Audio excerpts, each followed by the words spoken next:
السلام علیکم ورحمۃ اللہ وبرکاتہ۔ آخری پیغام چینل میں تمام بہن بھائیوں کو خوش آمدید۔ آج میں آپ کو ایک واقعہ سنانے جا رہا ہوں جو دل کو چھو جانے والا ہے۔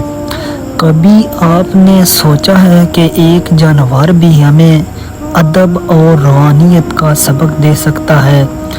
آئیں سنیں ایک بزرگ اور ایک کتے کے درمیان مکالمہ جو دل کو چھو جائے۔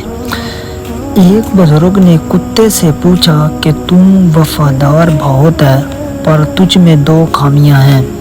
نمبر 1 تو دیوار پر پیشاب کرتا ہے، نمبر 2 تو فقیر پر بھونکتا ہے۔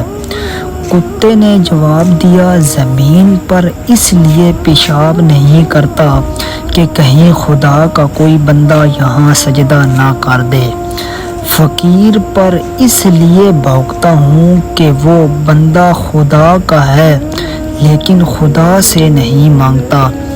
یہ سبق ہمیں سکھاتا ہے کہ ادب، شعور اور خدا کی عظمت کا احساس صرف انسانوں تک محدود نہیں ہے۔ یہ سبق ان لوگوں کے لیے ہے جو ظاہری عبادت کرتے ہیں مگر دل سے خدا سے نہیں جڑے ہوئے۔ جانور بھی جانتے ہیں کہ اصلی عزت اس بندے کی ہے جو خدا سے جڑا ہوا ہے۔ تم ہم کو کیوں نہیں دلوں کے قریب کرتے؟ تو ہم کیوں نہ اپنے دل کو خدا کے قریب کریں؟